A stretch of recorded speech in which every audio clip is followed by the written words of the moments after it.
Well, good morning, everybody. We're about to begin.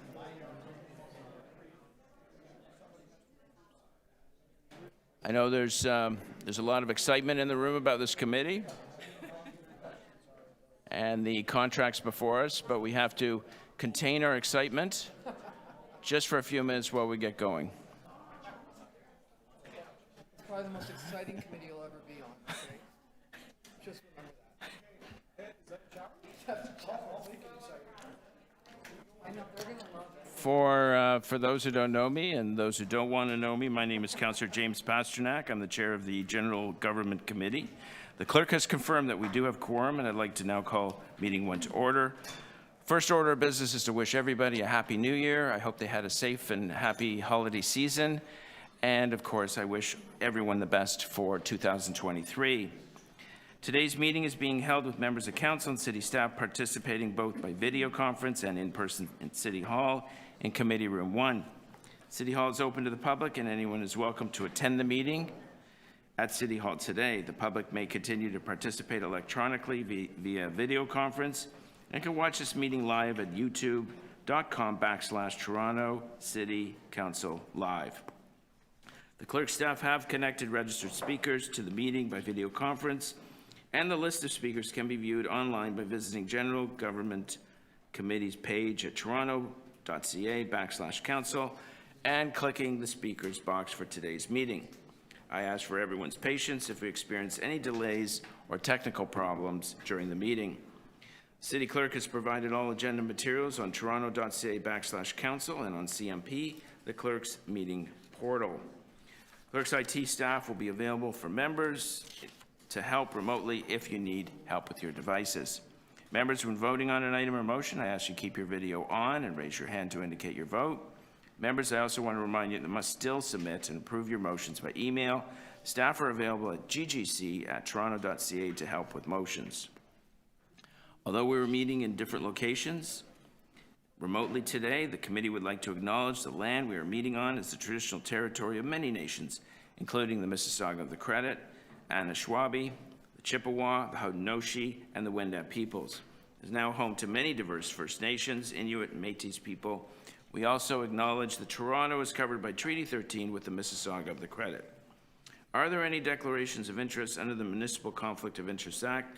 If you do have an interest, please raise your hand and unmute your mic. I do not see any in the room, and we don't have anyone.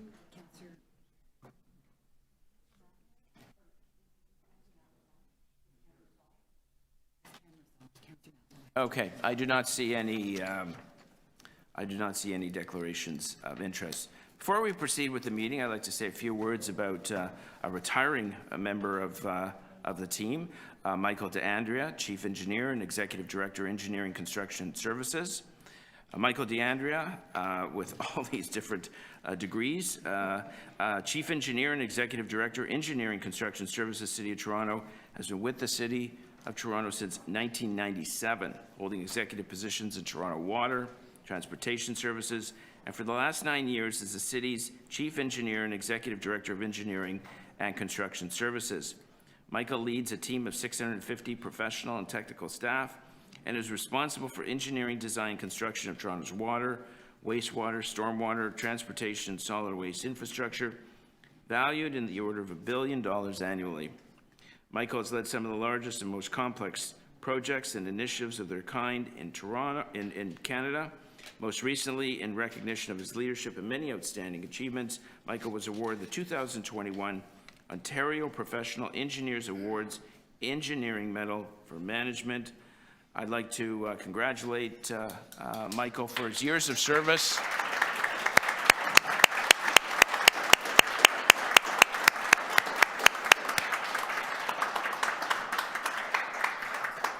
For his years of service and keeping the water running and everything else running. And of course, best of luck in your retirement. Thank you so much. Well, thank you, Chair. Thank you for the kind words. And as I mentioned to many people, it's been a very tough decision, but the right one at this time for me on a personal level. But I'm going to miss the work of my division and of the corporation immensely. It's been a real honor to serve as the city's chief engineer and to be involved with the many projects that we have completed in my long history here. So thank you very much for the kind words, and I'll miss all of you, but I'll be closely monitoring in retirement as it progresses. Well, thank you very much. Whenever I'm away from Toronto, the thing I miss the most is our water. So there you go.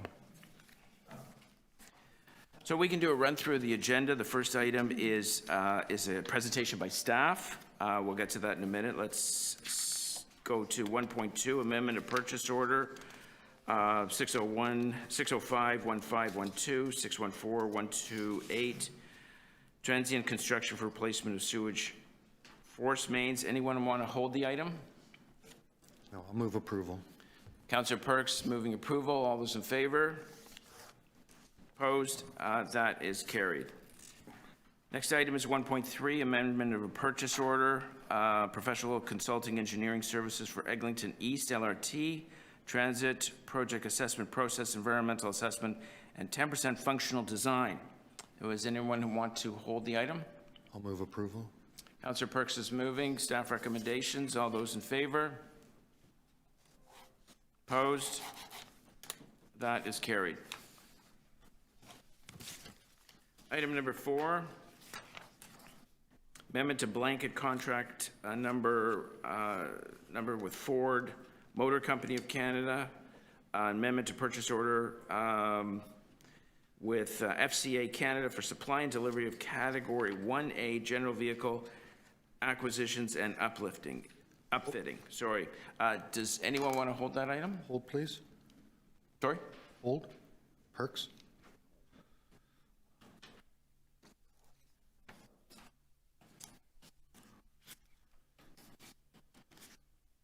Item number 5, amendments to various drinking water treatment chemical blanket contracts. Hold. Perks.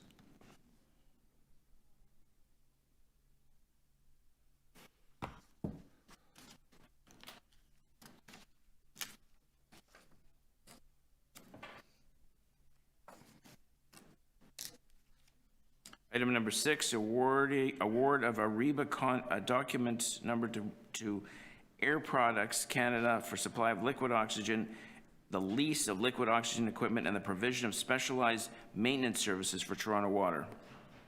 Anyone want to hold the item? Mr. Vice Chair, Councillor Holyday moves the item. All those in favor? Opposed? That is carried. Item number 7, award of request for tender Ariba document road resurfacing, local roads resurfacing program. If no one's going to hold it, I would like to hold it.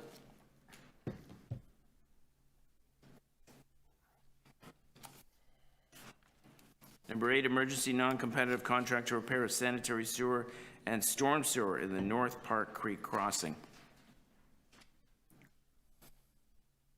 Mr. Vice Chair, do you want to move the staff recommendations? Moved. All those in favor? Opposed? Yeah, it is certainly not receipt. It is moved. You're moving the staff recommendations. All those in favor? Opposed? That is carried.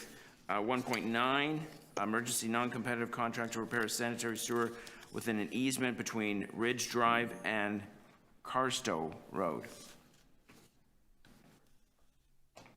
Anyone want to hold the item? No? Councillor Cheng, would you like to move it? Okay, moved by Councillor Cheng. All those in favor? Opposed? That is carried. Item number 10, increase to contract value for credit and debit card processing services with Moneris Solutions. Councillor Cheng is holding that item.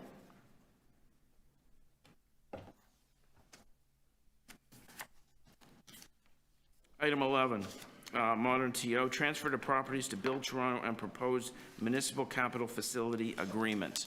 Hold, please. Hold by Councillor Perks.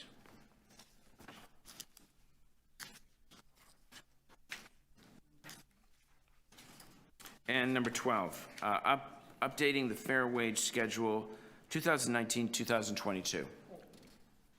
Held by Vice Chair Holyday. Great.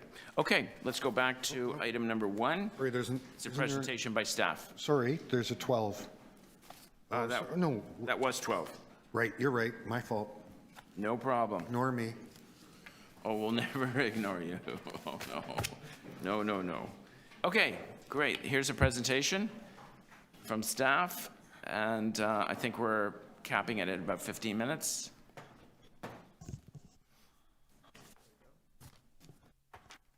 morning. Can you guys hear me okay? I feel really low in these chairs here, okay. Good morning, Chair Committee members. Glad to have you guys as part of this committee. I know some of you are new to it, so hopefully this will be the most exciting committee you go to. And the ones that have been here, I told Councillor Pasternak, the chair, it's probably going to be the most exciting committee he's ever been on since he's been as city councillor. He agreed with me. So there you go. So thank you for the opportunity to present a high-level overview on GGC. I am joined by Asari from my office here, as well as Heather Taylor, our CFO, as well as Paul Raftis, DCM of Community and Social Services. And we are also here with our leadership team, a stellar group, as you can see across the table, and we're very privileged to work with them. So if I can go to the mandate. One of the things that's really important around the mandate of the General Government Committee, there's an we've augmented this with a piece on procurement in particular. It was not in the mandate originally. And I think it's actually, it's really regarding referencing procurement and what the committee should expect regarding certain procurement. Things like the contracts, purchasing order amendments, as well as any non-procurement, competitive procurement. And all procurement, there will be very few exceptions that will be coming to this committee from all divisions across the organization. So I just wanted to be clear about that. The other part around the priorities is really around the actual management of city assets as well as internal operations, as you can read there, and accounting and procurement.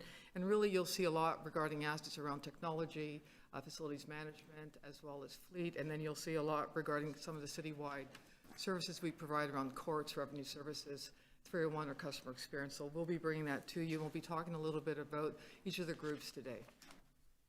Now, as you can see, this is a stellar looking group here, this key leadership team here, and the divisions really from this, and I look at this group as enabling and supporting delivery of services across the organization, and basically keep the engine running discussion. A lot of, there's back office, but very much supports the front end to what we deliver to the public.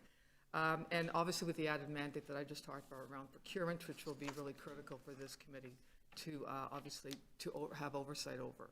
So if we go to corporate real estate, led by Pat Matozzo, the accountability of this structure, which is really around the day-to-day stewardship and planning and management of over $5.8 billion of assets, which has an oversight over 1,000 buildings overall. Now, facilities management incorporates obviously compliance, life safety.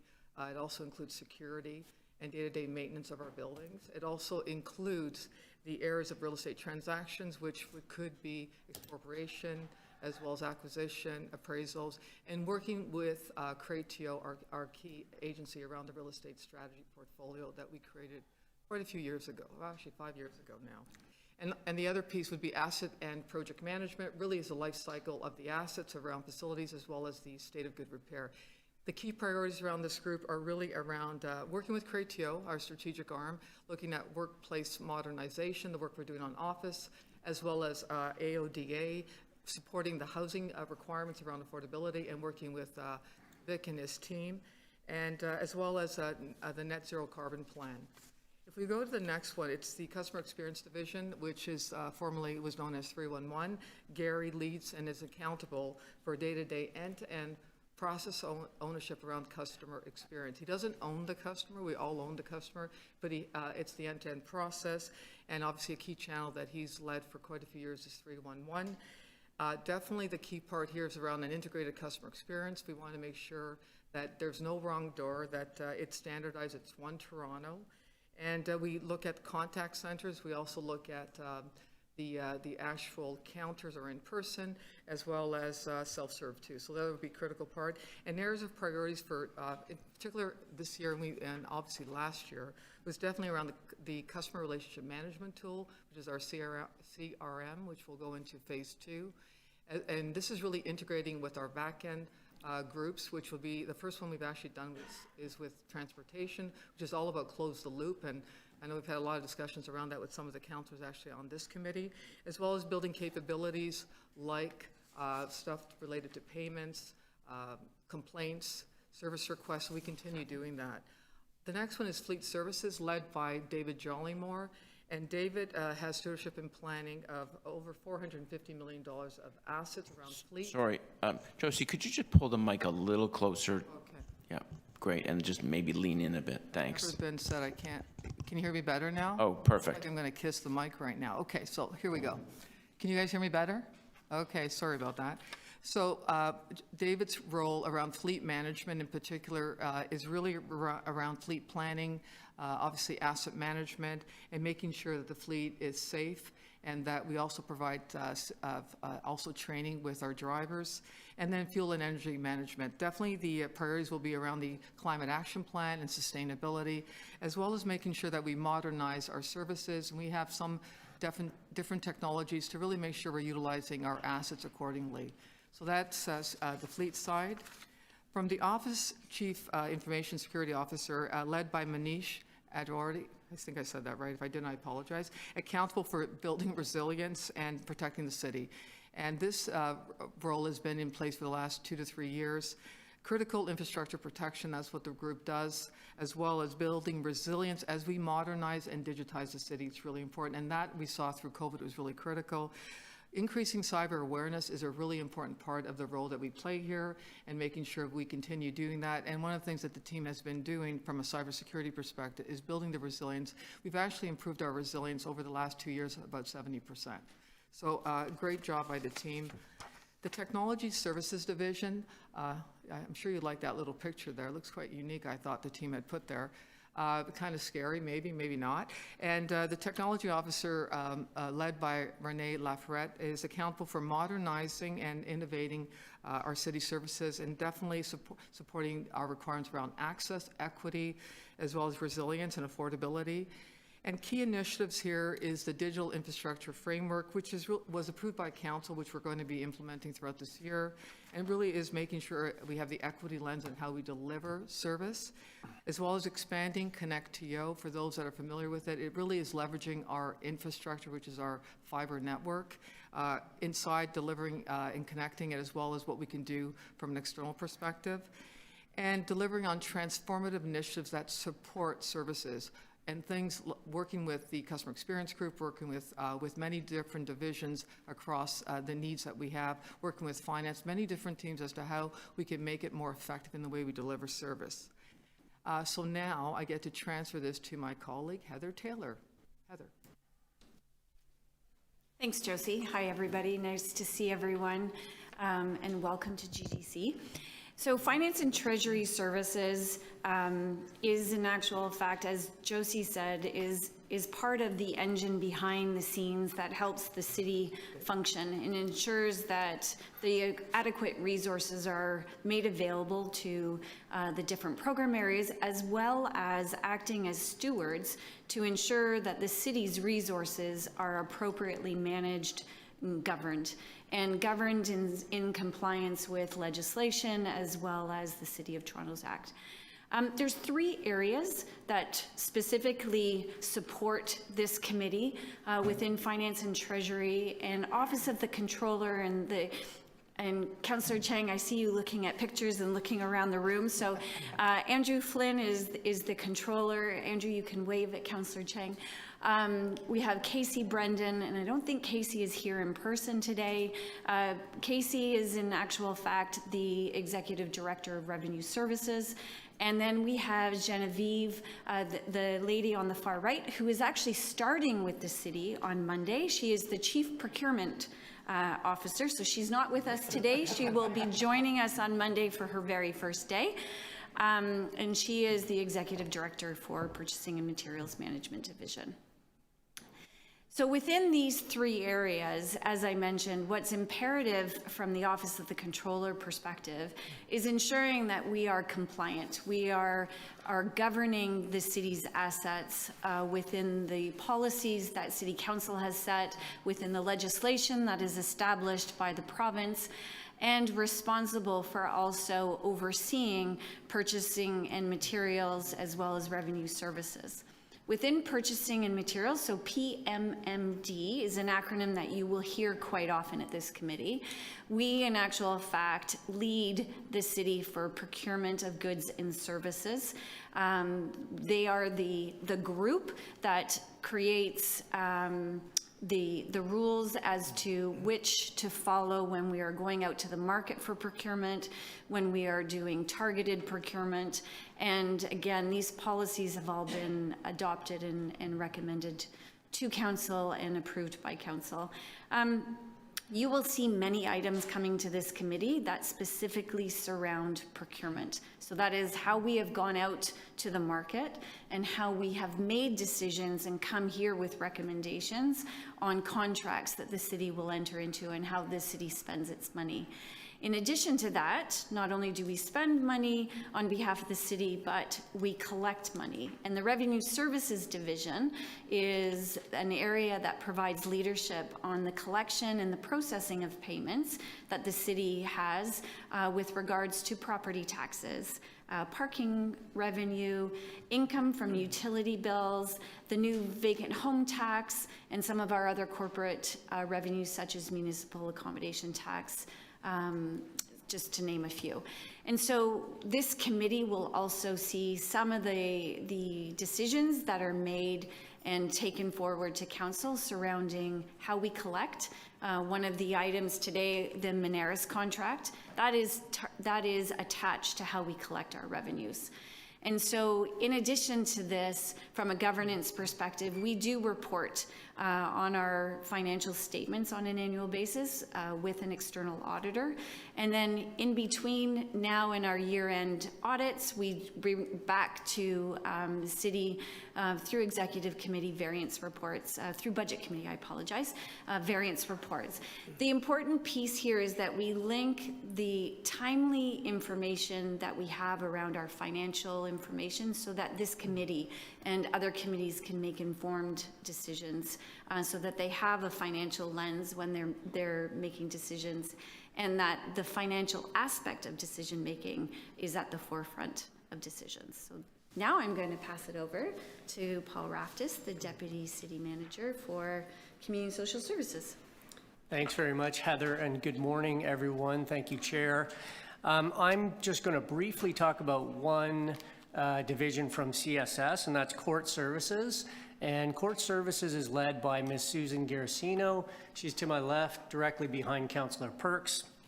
Court Services delivers services in provincial offenses and tribunal dispute resolution, default fine collection, and court case management. They provide administrative support to 3 city tribunals, and these are the Administrative Penalty Tribunal, the Toronto Local Appeal Body, and the Toronto Licensing Tribunal. A major initiative for Court Services in this term is the expansion of the Administrative Penalty System, or APS, which will include automated enforcement programs for red light cameras, as well as automated speed enforcement.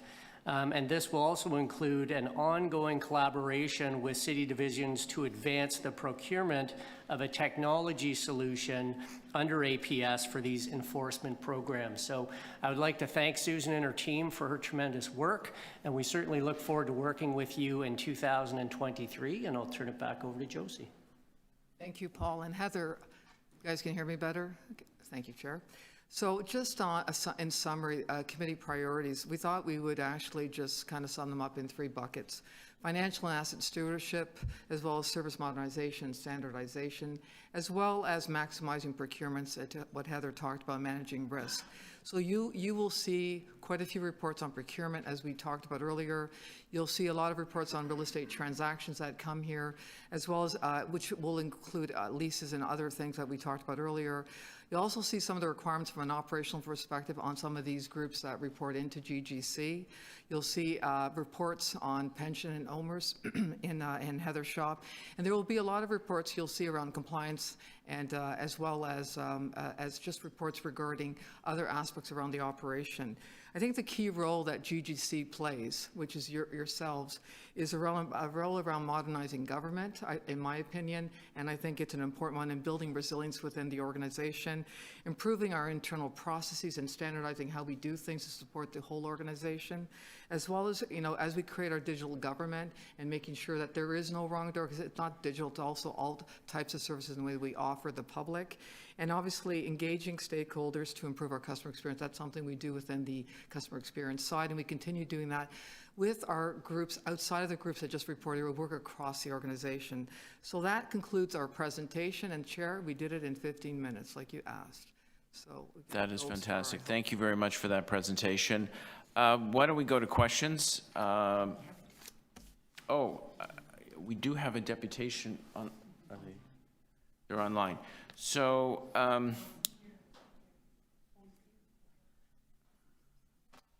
we'll go here.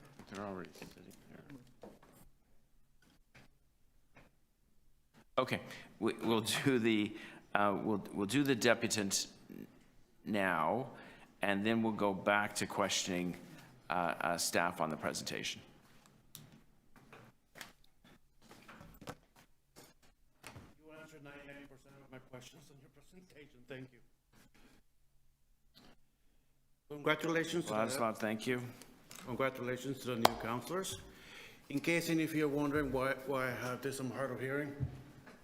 This helps me, so if you guys have any pens or anything like that, don't make too much noise. Would appreciate it. One thing I want to make. Wait.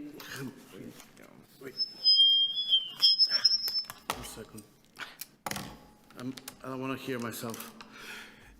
One of the main issue concerned here, 4 days ago, I have problems with oral, verbal presentations, whatever the word is in English. I need to be reading this. This is not specifically any attack to any of the staff. You did a wonderful presentation, and yes, this is the best committee in City Council. We all know that. A lot of the presentations when city staff do it, I go read the PDF 3 days ago. The presentation wasn't available online. When you no PDF, it was either put last night or this morning. If you can put the presentations not last minute, it helps a lot of people who are hard of hearing, who need to read, who need these devices. I think everybody, no matter what ability, disability, or whatever else, should be able to participate at City Hall. So slightly early put the PowerPoint presentations. And thank you. Thank you for your deputation. Any questions for the deputant? Great, thank you, Vladislav. Okay, we can go back to questions of staff of the presentation. Councillor Perks, Councillor Perks, Councillor Cheng. Thank you, and I am terribly excited. So there you go. A couple years ago, Toronto City Council directed staff to review some of the policies behind our purchasing. We asked for an exploration of 2 specific things. One was the Inspector General model in Montreal, and the other was the, I'm going to forget the name. Hang on a second, I wrote it down. Global Open Contracting Principles? No, the Open Contracting Global Principles. And in report backs on that, there was a suggestion that we would try to deal with some of those questions in a report that was due Q3 last year updating Municipal Code 195, and that report didn't come. So would it be appropriate for us to continue that investigation going forward in this term? So through the chair, Councillor Perks, I will ask Andrew to respond, who procurement resides under him. Andrew? Thank you, Josie. Through the chair to you, Councillor Perks. The review of the purchasing bylaw is ongoing and will be brought forward probably in the second quarter of 2023. And that will certainly include the two. It will include a review of those two things? Absolutely. If I, belts and suspenders, moved a motion to do that, that'd be fine because you intend to do it anyway. I would be fine. I think council's already directed me to do it, so that would be A new term, extra let's motion. bring the energy. Thank you. That was my question. Thank you, Councillor Perks. Councillor Cheng? Thank you, and through the chair, just, we're new, I'm new, and just wondering the parameters of what we're discussing. It will help me as we move forward. So with regard to real estate transactions or any of the things we're talking about, it's more specifically, I'm just wondering, is it like we're talking about the terms, or, for example, there's something about the sale of a property to TMU. So what is up for discussion is the terms of the contract and not the decision to sell that property. Is that correct? I'm just wondering what the parameter. Through you, Mr. Chair, there's a delegated authority with respect to real estate transactions. So staff up to the city manager have 10 million.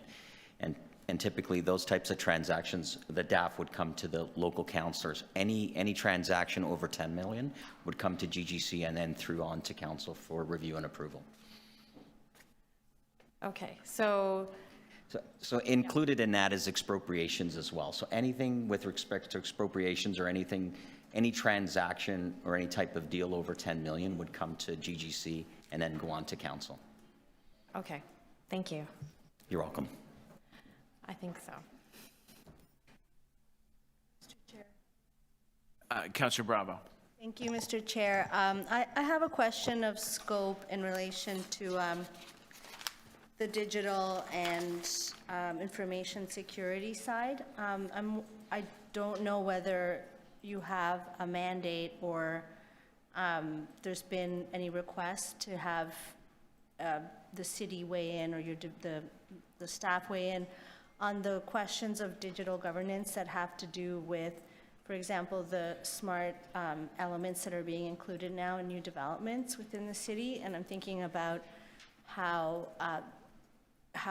if there's an opinion or a role for the city to play in relation to the collection of data, the use of data within these spaces that are private but are at the point of granting approving applications, that there is potentially a role there. I'm just wondering if that's come up before.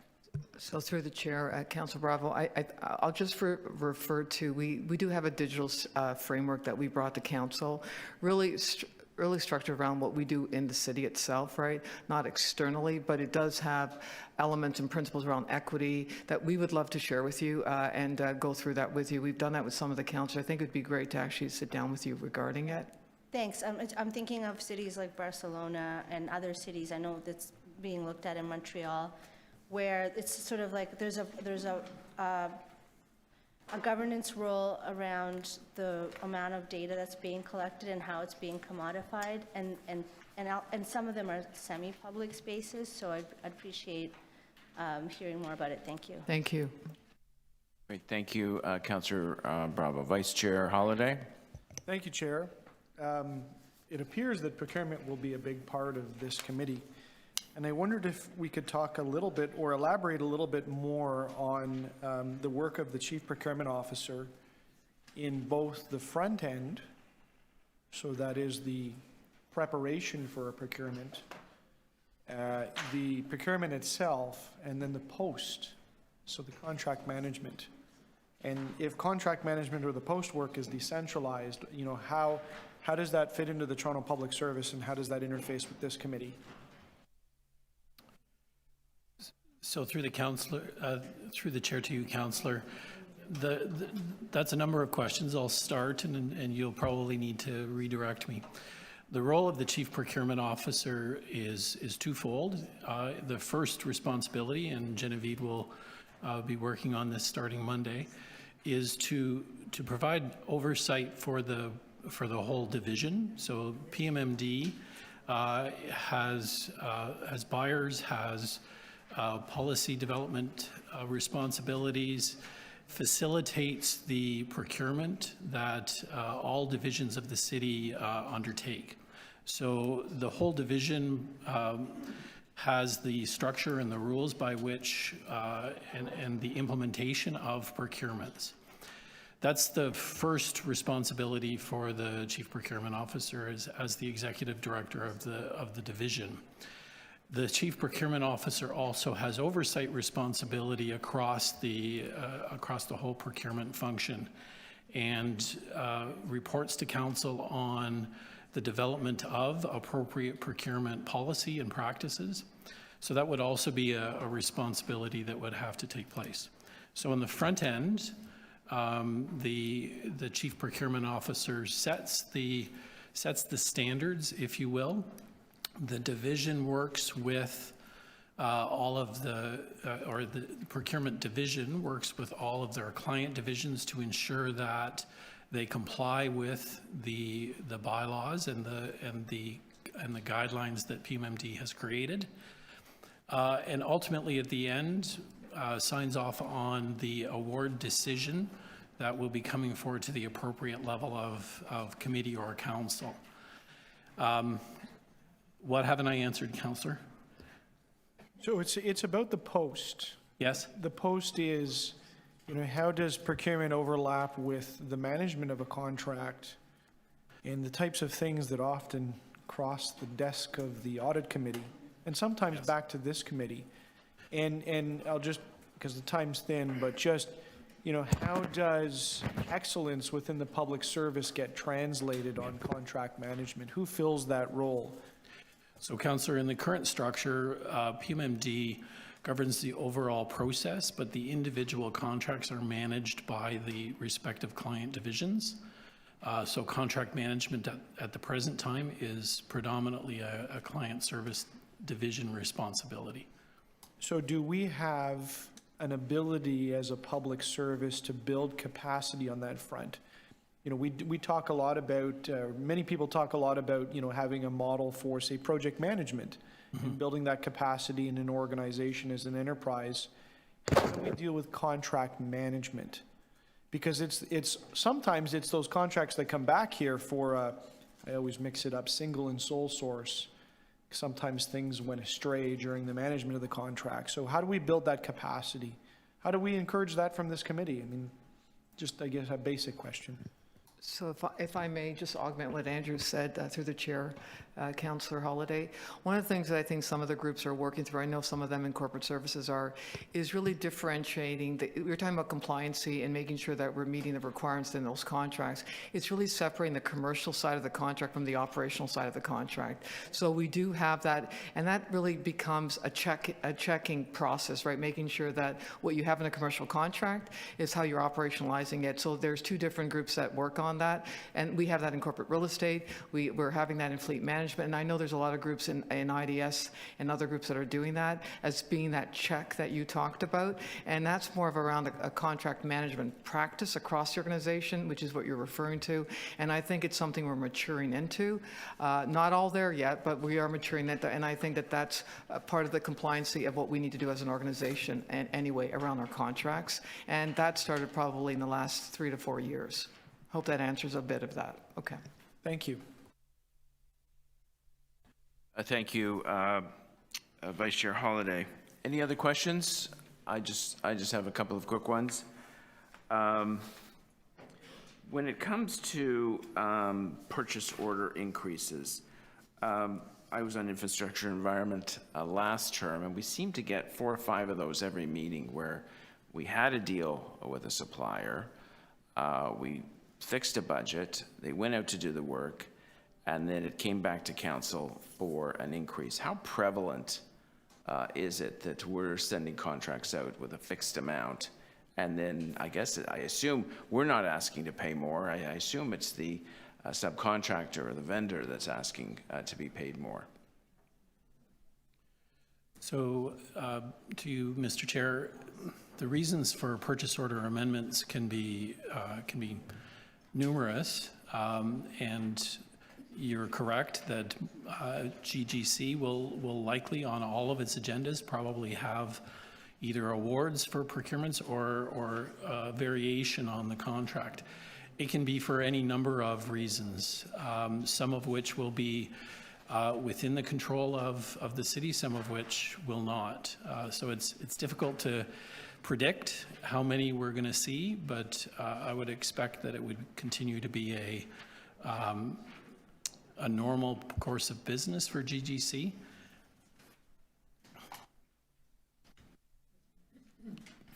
Okay, we'll have to leave that one for now. My next question is, did you want to add to that? I just want to augment. By all means. Only because a lot of us operationalize some of this. I would say that you will see one or two in these committees. Today, we have quite a few. Water's taken over today. But I think, and right now, what we should say is all the procurement is coming to this committee going forward, right? Which it was not the case before. It would go to different committees. But I just wanted to make sure the ones that do come here, Chair, are usually because it could be a market condition. It could also, because now especially with the market situation, but also due to, there could be some scope changes. But I would say the groups that do bring them here, they are very concise in what and why they're bringing them here, and consistent around in which they're trying to run their business. So I just wanted to make sure that you understand they're not bringing them here for the sake of it. They're actually bringing here because they're required to be able to move the project forward. And your role obviously will be to ask the questions that you need to. But I just wanted to say there will be a few for sure every committee, and maybe more because of all the other groups bringing them here now. Okay. All right, thank you.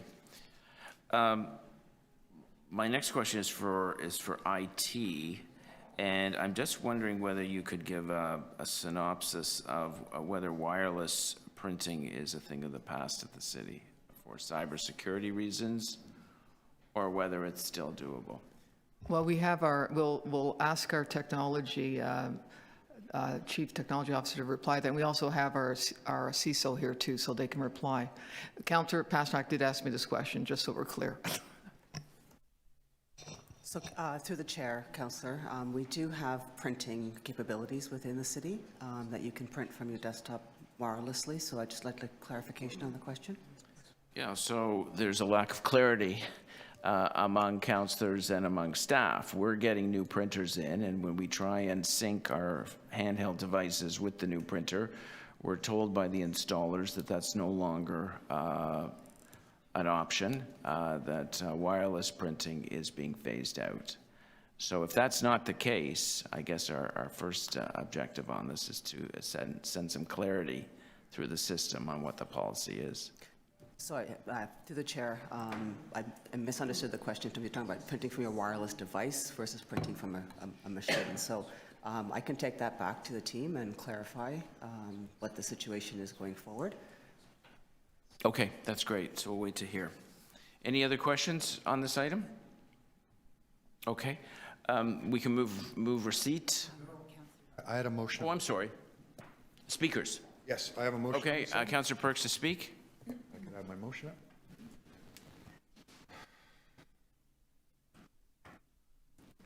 Well, there's Councillor Matlow. I'm going to be moving that the Deputy City Manager, Corporate Services be requested to report back to the General Government Committee on the possibility of Toronto adopting the Open Contracting Global Principles, it should be an S, and an Inspector General as part of the report on Chapter 195. So, to turn that into English, we have a purchasing bylaw that governs how things are purchased here. In the previous term of council, there were some contracts that were hotly debated about whether they had gone through an appropriate review and tendering process. During that debate, a couple of ideas on best practices in terms of transparency and getting the best value for the public dollar were debated at council. One is this open contracting global principles, which is something that the federal government operates under and that many, many jurisdictions around the world operate under. And the other was to have what is called an inspector general, which is an independent office, which at its sole discretion can oversee any purchasing at the City of Toronto, even stop the issuance of a contract if it comes to light that there is some kind of problem with the transparency and fairness in the tendering process. These are best practices in North America, and city staff had been requested to investigate this. At the end of the last term, we ran out of time, so what the motion does is say, when you're bringing the report you intend to bring anyway on updating our purchasing bylaw, please include a review of whether these two best practice tools would make sense in the City of Toronto context. Questions for the mover, Vice Chair Holliday? Thank you. Councillor Perks, I found a newspaper article about the Inspector General in Montreal. One thing it mentions is that the Inspector General there has the ability to look at nonprofit organizations. So it goes beyond, it seems to go beyond contracts. Would you favor or allow, or is it your intent to have that scope? So that would be a better conversation to have when we get a report. Fair enough. Also, I would say that I don't believe this committee has oversight of economic and development and community development issues. So I would want to investigate that further with, say, the staff from Social Development, Finance, Administration before stepping into those waters. So if you have concerns about that, I would suggest having conversations there rather than through the purchasing bylaw. But your motion doesn't necessarily look to limit the breadth at what staff could report back if they want to comment on those circles? I suppose if there were an interdepartmental conversation prior to that purchasing, yes, but I don't want to mislead anybody. I'm specifically asking for this in the context of our purchasing bylaw. Okay. Yeah. All right. Thank you. Councillor Bravo, a question to the mover. What kind of value does, to city government or to the federal government, does like the positions and the governance framework produce in general? We did a lot of investigation into this last term. Councillor Fletcher, who's in the room, and I were both quite curious about a procurement called Pay It. And there's an organization called Open North, which sort of looks at digital procurement, privacy, all of that kind of stuff. And one of the advisors to that organization was the former director of purchasing for the City of Montreal. So I had lengthy conversations with him, and three things that he said to me that I think are of interest. One is he felt as a public servant much safer and more secure in his role because he knew this oversight body existed to support him in case he made a mistake. So it provided for the public service sort of a parachute, a safety mechanism. The second is he felt just the presence of the office tightened up internal processes in his department and probably saved, he estimated, on the average of all contracts across the City of Montreal, 10% of value. And finally, he said that on a couple of occasions, we do a lot of purchasing here, right? Like the budget we're about to approve spends $14.5 billion this year. That's a lot of purchasing. He said that on a couple of occasions, he felt like that department had rescued them from a mistake they were about to make. Councillor Cheng, questions for the mover. So I'm just looking at the website of the Bureau de l'Inspecteur Général. And, Good God, you're quick. and it says that they are meant to oversee the contracting process and execution of contracts by Ville de Montréal or any legal person related to it. Yes. So it sounds like the scope is much bigger than just purchasing. And I'm just wondering, is there a role that is bigger than what we are exploring in this place? And if that's the case, is that another motion somewhere else as well? To be clear, though, what that additional authority speaks to would be, for example, if the City of Toronto created a corporation that we were the sole shareholder of, say, for example, Create TO, and they would have authority to monitor the purchasing practices of Create TO. It doesn't give them authority generally over what Create TO does. It's narrowly to that purchasing policy business, and I think that's an appropriate authority. So I'm just wondering, I know that there were some challenges that people felt about the contracts for the shelter hotels, that we have to bring it back to the state that it was when the shelter, before the shelter was opened. And would this type of oversight have prevented perhaps some of the costs that were associated with what happened there? Well, without commenting on that, because there are a variety of contested claims about that and why it happened, I think providing an independent tool that provides oversight on our purchasing provides every member of the public service with an additional support to make sure that mistakes aren't made and that we don't wind up with public controversies like this. Thank you. Thank you, Councillor Chang. Any other questions for the mover, other than me? We have in procurement, we have a fairness monitor, and of course, outside of that, we have an auditor general. Isn't this just growing government and duplicating what we already have? So the fairness monitor and the auditor general have very explicit powers. What a fairness monitor does is make sure that when council has handed authority for a large contract, say contracting out of garbage services for District 2, the Fairness Monitor is a tool that is available to bidders, right? What I'm proposing here is not a tool available to bidders. Secondly, the Auditor General's job is to go in and look historically at things like dollar for value, to look historically at whether contracts after they have been implemented were properly managed, to look internally in city practices, even the ones that aren't contracted out. So it's a very distinct, those are two very distinct sets of authorities that are not what you would expect from an inspector general.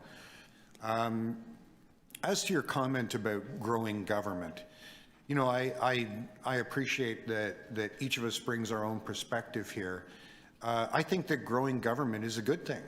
I think, for example, that providing additional bus service is a good thing. I think that having an integrity commissioner who provides advice to your office and the offices of all the members of council to keep us out of hot water is a good thing. I think that the public demands of us that we spend their dollars for the best outcomes we can get. I think that the public demands of us that we be transparent in how that's done. Right now, if you look at the province of Ontario, I think there are 3 separate investigations. Okay. I'm answering your question. No, I'm answering your question. You've answered There are it. Thank you. 3 separate investigations into the province of Ontario's legislation, the More Homes Act. I think by Thank putting you, money thank in you, up Councillor front- Perks, No, for I'm your still answer. answering your question. No, you've Putting answered money it. up Thank you front- very much. I No, I have appreciate- things I want to say. Well, You we asked haven't me- gone to speakers. Don't ask me a question if you don't want an answer. Well, here, I do have another question for you. Dale? Your Inspector General is based on the Montreal model, is that correct? The Montreal model is the one that I've encouraged staff to look at to see if it would be appropriate for Toronto. We operate in a slightly different legislative framework, so it would probably come to us in a different way. That's why I've asked staff to investigate it rather than just say, go hire one under the same rules as Montreal. Because I understand, did you know that Montreal brought one in because its procurement division was infiltrated by organized crime and biker gangs? That was among the proximate causes. I would remind you of some of the reports that we've had, for example, with procurement of snow clearing a few years ago and road maintenance. We have had problems here too. They haven't been the same ones in Montreal, but we have had real concerns. Okay, Councillor Matlow. Yeah, sorry, I was just having a little trouble hearing. Councillor Perks, would you mind just completing what you were about to say to answer Chair Pasternak's question? Yeah, I was trying to explain that if basically $1 invested today in making sure you don't make mistakes is worth $100 2 years from now when you find out that you did and your government's mired in scandal. And a recent example are the 3 separate investigations into how property acquisition happened in the Greenbelt. Thank you, Councillor Perks and Councillor Matlow. I think everyone's asked questions of the mover. So, speakers? Next speaker? Vice Chair Holliday?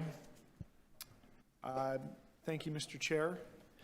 I'm inclined to support Councillor Perks's motion with caution.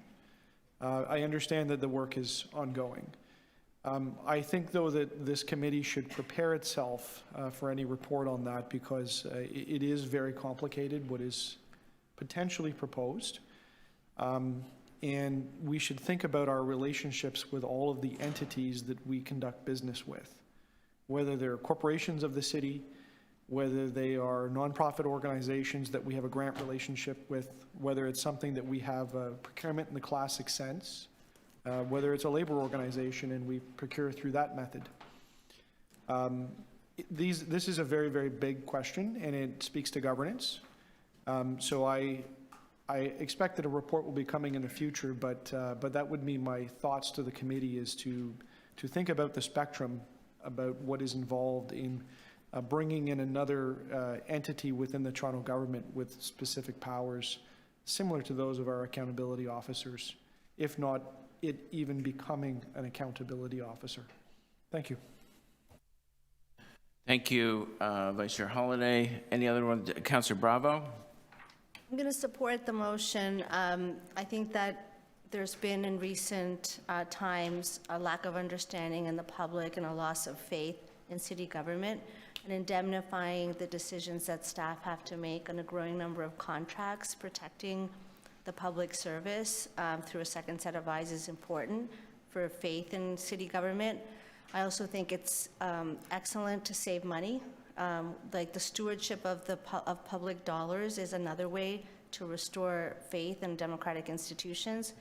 And I think eventually having a systematic and overarching policy imperative that goes everywhere that the city has a governance reach is important. And I do think that, to Councillor Holliday's points, not-for-profits are highly scrutinized in the granting sense. So for us to be investigating the not-for-profits is, I think, in my view, out of scope.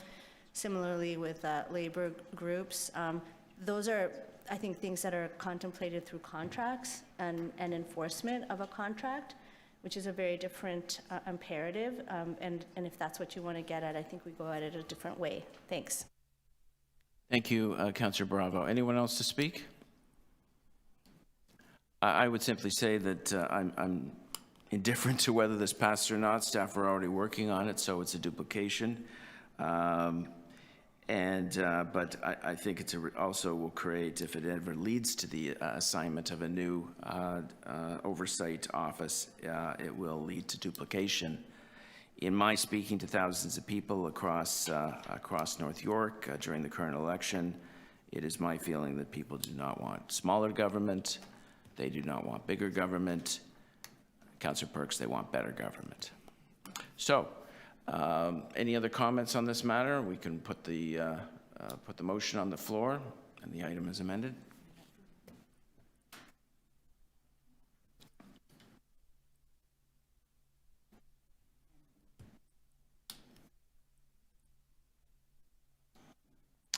Okay, the motion's on the screen. All those in favor? Opposed? That is carried. The item is amended. All those in favor? Opposed? That is carried.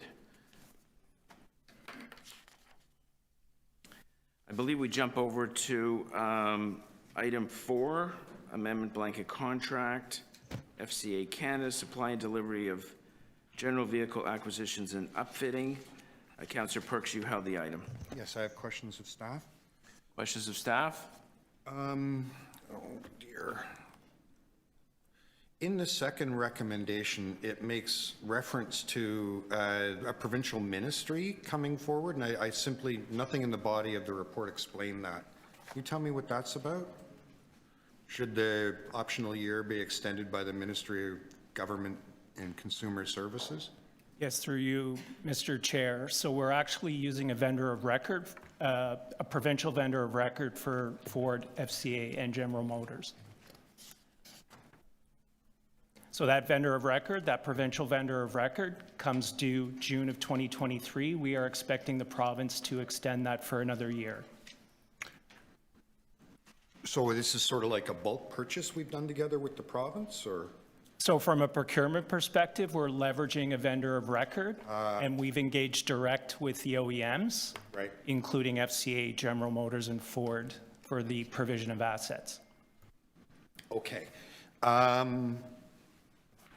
In the body of the report, it discusses how, despite some of the things in our climate plan about transitioning to electric vehicles and greener vehicles, because of current market conditions, it's just not recommended we do that. And I take your point there. Purchasing electric vehicles is just a nightmare right now. However, that market may have changed when it comes time for the option years. Would you be amenable of coming back to this committee before extending the option years with an update on the market for vehicles that are in line with our climate plan? Yes, we're certainly happy to do that through you, Mr. Chair. I believe that option year is in another year, so we don't expect significant changes in the marketplace, but I'm happy to come back and report back. Great. Okay, so I'll move a motion to that effect. Thank you. Okay. Thank you, Councillor Perks. Any other questions for staff? Councillor Cheng? I'm just wondering, is this contract for only combustion engine cars, or is there a mix? It's for the provision of ICE vehicles, internal combustion engine vehicles, as well as electric vehicles. The current issue we have is the availability of electric vehicles to support the operational requirements. We have very limited options now in terms of models that are available in the market. So through the course of 2022, we procured multiple passenger vehicles, the Chevy Bolts, and we are expecting our first delivery of the F-150 Lightning next month. And we're going to see more and more of those vehicles in the fleet. The reality is, though, on the heavier duty vehicles, there's no available product in the marketplace to support our operational requirements. And when we budget for electric vehicles, does the charging infrastructure get included in the budget? Yes, so our current capital program does include charging infrastructure. Our 10-year capital program, it's $1.1 billion. As I shared during the course of the budget committee, We have unmet needs of about 200 million. That includes charging infrastructure. About 135 million is charging infrastructure. We expect the need for that charging infrastructure to be on the back end of the 10 years because it's really to support the heavy-duty fleet, and we're still not clear as to where the industry is going to go to support the heavy-duty fleet. Our fleet is significantly different than TTC's bus fleet, as an example. And have there been any studies done with regard to our vehicle usage and charging times required for the car to be in service? Is there, I guess I'm just curious because some charging times are up to 6 hours. So how would that, is there some research being done about optimizing that as we move in that direction?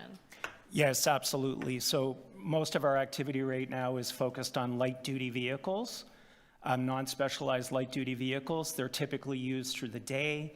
A charge can last 3-4 days, right? So we're not currently faced with a challenge. And from a charging infrastructure perspective, we're leading on the charging infrastructure. In other words, we're going to have more charging infrastructure than vehicles, at least in the near term.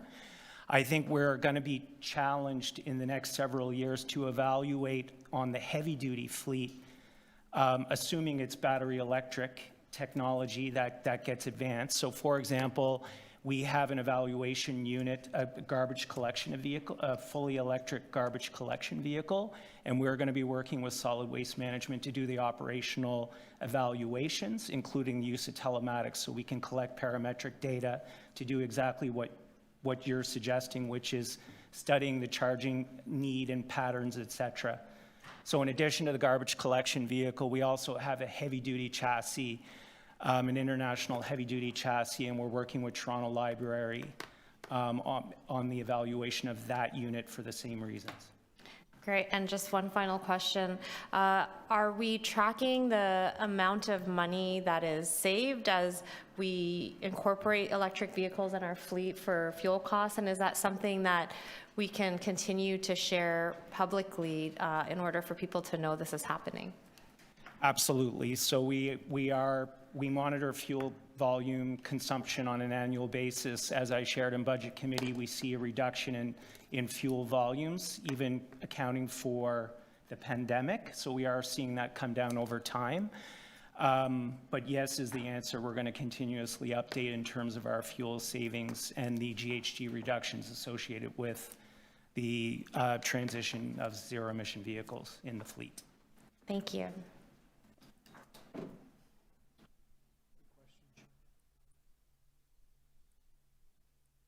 Any other questions for staff? Vice Chair Holiday? Thank you, Chair. Where do hybrid vehicles enter the mix in this report? Are they on the internal combustion side or the electric side, or do we track them? Through you, Mr. Chair, hybrid vehicles, plug-in hybrid vehicles are considered electric. They're in the electric category. Okay. The non-plug-in hybrids are considered ICE vehicles. Do we procure non-plug-in hybrid vehicles? Yes, we continue to procure non-plug-in hybrid vehicles, but very few in recent years. Why is that? We're really focused on advancing electric vehicles in the light-duty, non-specialized fleet. So if alluded to in this report, there is some struggle in getting electric vehicles because of the supply chain or whatever factor. Are we taking credit for, or are we choosing a hybrid vehicle, and are we taking credit for something in choosing a hybrid vehicle? So we would see, through you, Mr. Chair, we would see an impact in GHG. Yes. Number one. Number two is, and it came up at Budget Committee, is idling and the cost of idling, which would be eliminated through the use of hybrid vehicles. So yes, we are taking credit. And with respect to the market, yes, certainly the market from an electric vehicle perspective is very challenging. not just in the supply of current models, but in the availability of new models. So it's really competitive, I'll say, in the marketplace to secure supply. The good news for the city is that we have very good relationships with the big three automakers, and we've had great success in terms of our order book over the course of 2022. We were able to secure 94% of the order book, of which a portion are electric vehicles. The balance would be ICE vehicles in the vehicle categories where an electric version is not currently available. And are their material life cycle costs different? Like total, I should use the right words, I guess, the total cost of ownership of the various categories, whether it's an internal combustion engine, a hybrid, a plug-in hybrid, or a full electric, are they substantially different, or are they generally the same? So we're expecting that the total cost of ownership for electric vehicles will be less than the ICE equivalents. Okay. Now, that being said, we're seeing significant premiums in the marketplace right now. We expect those to come down over time, especially as the big automakers increase their volumes of vehicles. They're still very low volumes, even with models that have been available in the market for several years. So we do expect the total cost of ownership to be less. As an example, the cost of maintenance is expected to be less. The electric vehicles are less complex than the ICE equivalents. Thank you, Councillor Holliday. Anyone else? Questions for staff? We're good. Speakers? Councillor Perks? Yeah, I have a motion.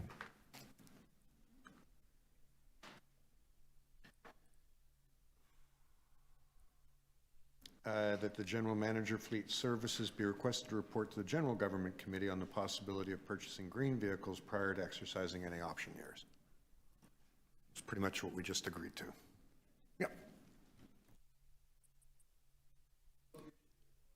Any other speakers on the item? No? Okay, we have one motion. Want to put it on the screen?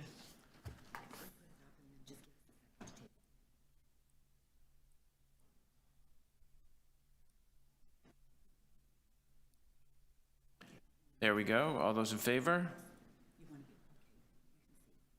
Opposed? That is carried. The item is amended. All those in favor? Opposed? That is carried. Item number 5, amendments to various drinking water treatment chemical blanket contracts. And I would just pose the suggestion, I'll wait direction from committee if we want to cut lunch down a little bit and continue on. If I can win the vote, I'll move it. Are we agreed? We'll take a short break at 1, maybe? Or do you want to work right through lunch? I can work right through lunch. Okay, why don't we move a motion to continue to 1, and if we're close to finishing, we'll move another motion to finish.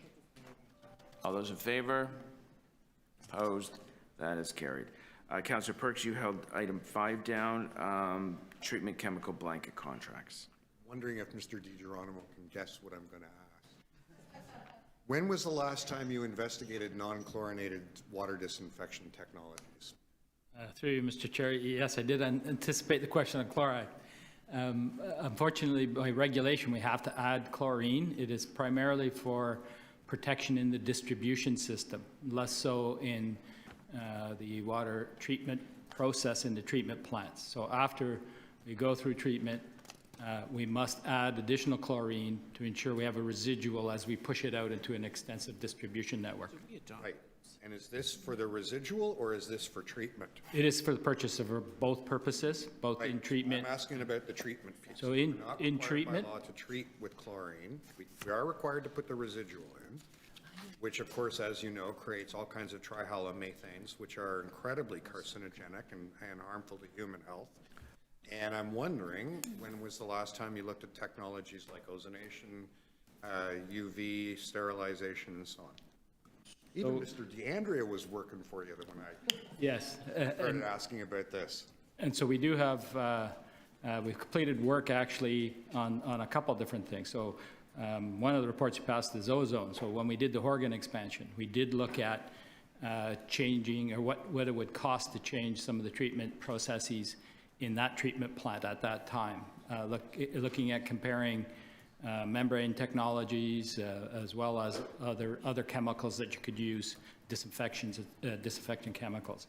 And the cost to change the plant was quite considerable, so we decided to keep the same chemical-assisted filtration, but we did add ozone, so that did lower the use of a certain amount of chlorine. Everything's fine.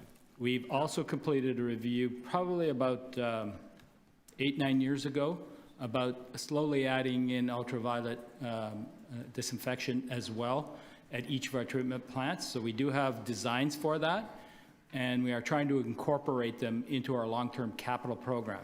So some of the plants, as an example, one of the projects in our capital plan at the Island treatment plant, we have to build a brand new residue management facility.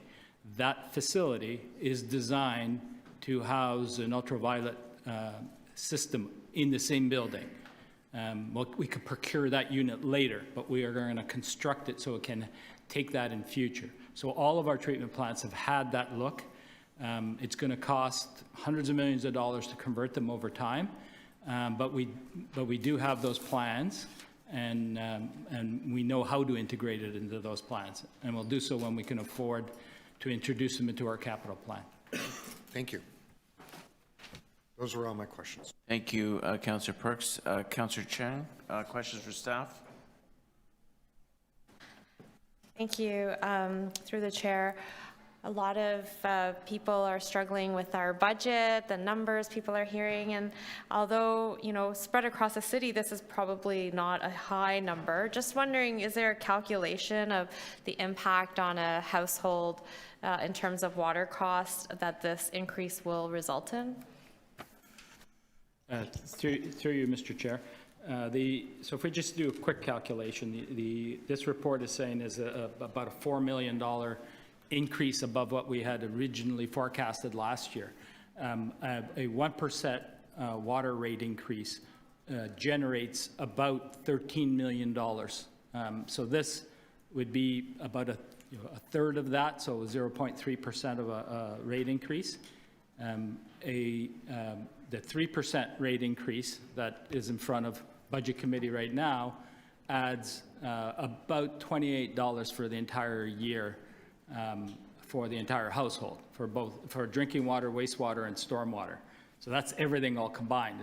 It's only a $28 increase for the entire year at 3%. So it's a small amount, but not inconsequential. It's still millions of dollars, and unfortunately, we procure things on a global basis, so we're very susceptible to the fluctuations in commodity prices, as well as shortages and any disruptions that happen in supply chain. And little did we know that a war in Eastern Europe, where a lot of the base chemicals are sourced from, impacted also the suppliers, because they buy from those locations. So just, am I to understand that some or all of these chemicals have, I guess their base comes from Ukraine and Russia? Not all of them, but some of the base components. Ammonia, for example, that was one of the largest areas that was producing and distributing ammonia throughout the world. And so the supply chains have had to find other sources. And as you get other sources, they usually come at a greater expense. So that's what we're seeing. We were concerned last year in 2022 of potential shortages in chemicals, and that would have been problematic. And we did report back to committee in July about concerns. However, our suppliers were able to find other sources. Unfortunately, they cost more. So this is what's triggering this report, saying we've got supply, but we have to pay more.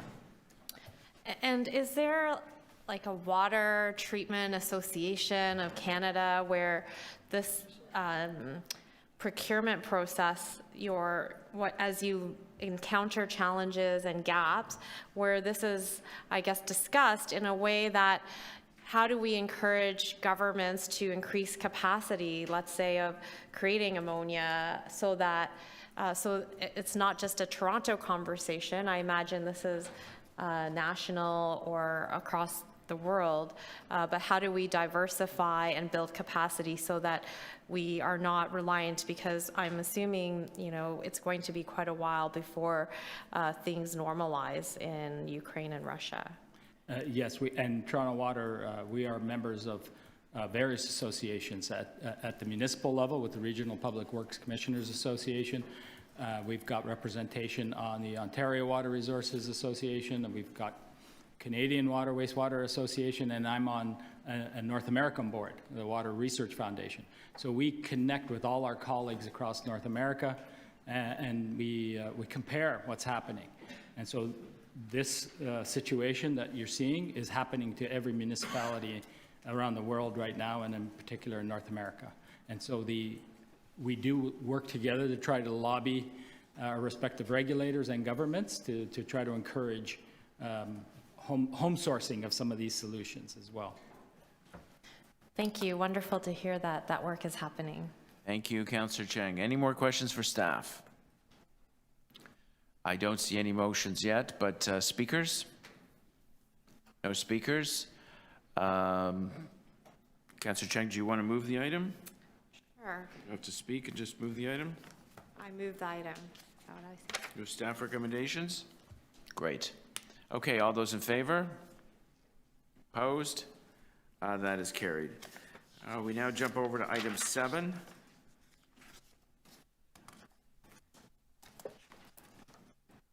Are there any questions for staff?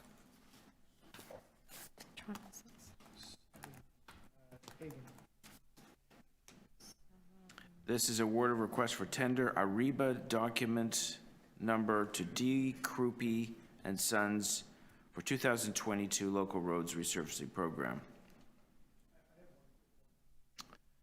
Vice Chair Holliday. Thank you, Mr. Chair. Could staff advise, and if it's not appropriate to ask in public, approximately how many kilometers of roads are covered by this contract, or meters, or in aggregate? And if that's sensitive, then, I'll withdraw that question. Through the chair, there's 38 kilometers of local road resurfacing that is part of this tender. And that's the aggregate altogether? Through the chair, correct. Thank you. I appreciate it. Thank you, Councillor Holliday. Any other questions for staff? I have one or two. No? I notice we've got 4 wards missing from this list. Ward 6, full declaration, that is my ward. 10, 13, and 18. Now, is there an explanation on why everyone is here except those 4? Well, through the chair, Councillor, so the program is multifaceted. The local road, so in transportation, on the local road scene, there's road resurfacing, there's road reconstruction, plain and simple in terms of standalone. Separate and apart from that, anytime that we do underground work, there's consideration from transportation with respect to, is there additional road work necessitated as a result of the underground work? So in many cases, we have projects in wards where the driver had been the underground work, and then married up with transportation, we're actually doing some road work. So for example, in Ward 6, there's a number of projects that are basement flooding related where there's going to be some road work. Separate and apart from that, there are tenders that are being prepared as we speak that will incorporate additional, just strictly speaking, road resurfacing.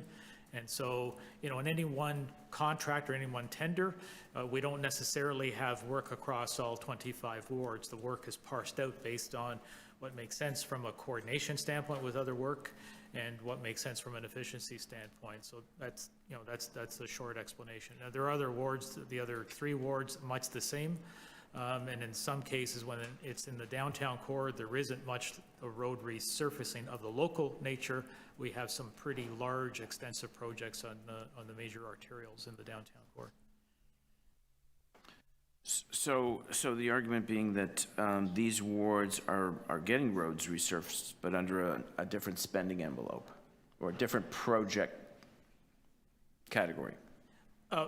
So it's mixed. It's some under a different project category, and then in other cases, there are tenders that are being prepared as we speak that will speak to exclusively road resurfacing, but those tenders haven't been issued yet. So they are forthcoming for work to be completed in 2023. I'm not going to move a motion, but if we could have an undertaking that should keep all four councillors informed of what's coming this coming year, would be greatly appreciated. Yeah, through yourself, it has been our intent. We are preparing ward maps, if you will, of all work that's proposed or planned for 2023, and we've planned a series of meetings with councillors and staff to go over what is in the works. And again, all work, whether it be resurfacing or underground basement flooding, all work that is planned for 2023. Thank you. Great, thank you very much. I'll move the item. Unless there's any other questions? Oh, I guess we can go to speakers. Anyone want to speak to the item? No. Okay. I'll move the staff recommendations and the contracts. All those in favor? Opposed? That is carried. Next on the list seems to be item 10, increase the contract value for credit and debit card processing services with Moneris Solutions. Councillor Chang, you held the item. Thank you, through the chair. I'm just wondering, why are we using, and I probably, because I'm new, lack some historical perspective, why are we using two different payment portals, Payit and Moneris, for online? Is there a desire that we move towards one platform for online payment? So through you, Mr. Chair, to the over here. Oh, thanks. So a little bit of context, and certainly Sam Hussein and Marco Palermo, who are here with respect to the My Toronto Pay app, can provide additional insight. They really provide two different services. So the My Toronto Pay is an online platform only, so only online transactions can go through My Toronto Pay. It has a rollout plan that is currently being worked on. Currently, it has property taxes, parking fine. Thank you, Heather. Parking fines, utility bills are what was rolled out through the first iteration of My Toronto Pay. Right. There is a plan to be looking at expanding those services, and there's anticipated to be a report back on the whole rollout of My Toronto Pay, I believe, in the second quarter of 2023. It provides payment services, but it is a whole online platform, so it does other things than just process payments. Moneris, on the other hand, is for every other transaction. So if you're in person, if you're on the phone, you also have the option to use it online. So Moneris provides a broader service, but shallower service in the context of their function is payment processing, whereas My Toronto Pay has a deeper type of service, but more narrow. Is there a cost difference between the two in terms of cost to city or online payments between Payit and Moneris?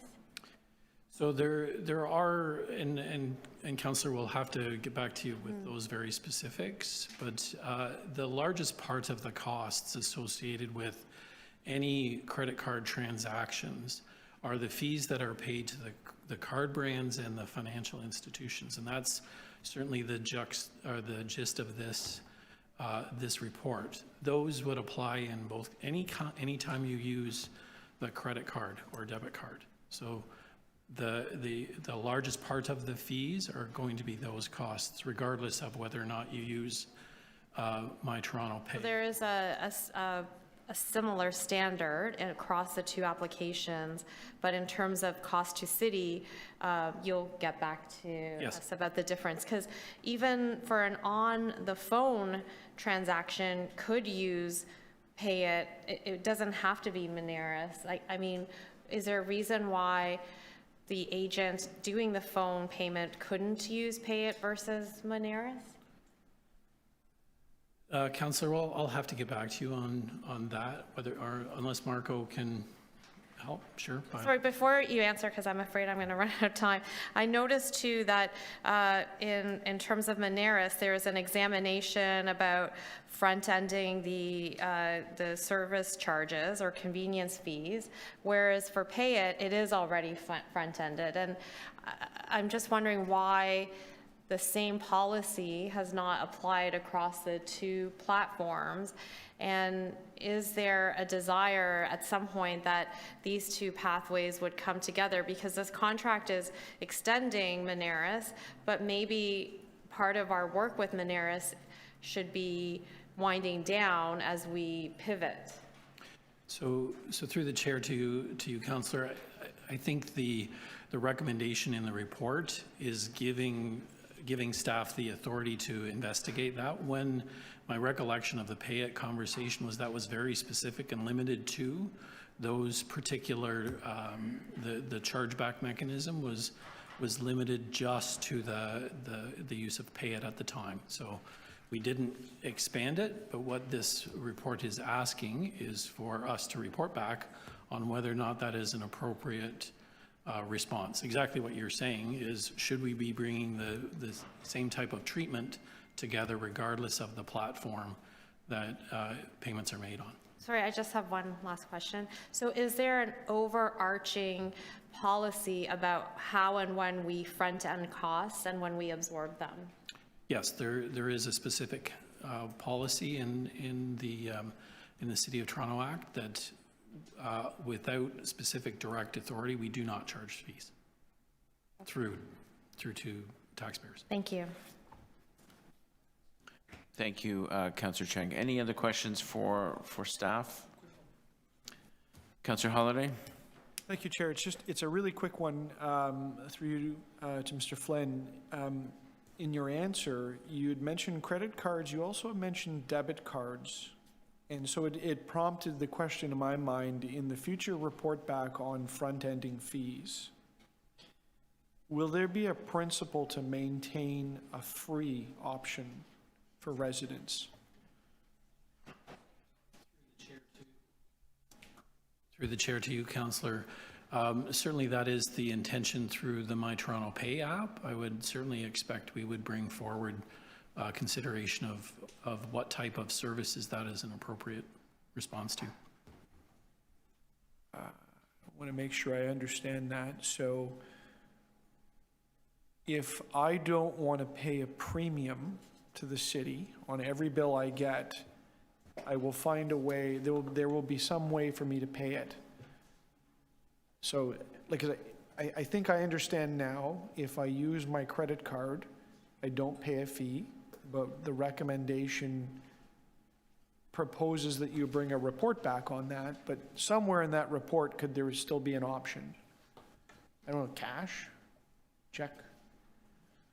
I would certainly expect that there would be a no fee option. Okay, thank you. Thank you, Vice Chair Holladay. Any other questions for staff?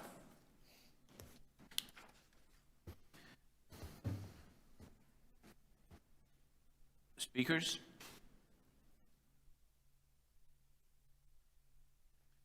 Okay, I'll move the recommendations. All those in favor? Opposed? That is carried. We're now on item 11. Councillor Perks held the item, ModernTO transfer of properties to Build Toronto and proposed municipal capital facility agreement. And there is confidential attachment. So when we're asking public questions, do exercise caution. Yeah, my questions are public. Okay, Councillor Perks? Thank you. When CreateTO was established, there was a conversation with council, and we landed on a general guidance that when properties were being transferred from office to other uses through CreateTO, we would try to make sure that those properties were used for a public benefit, for the public good.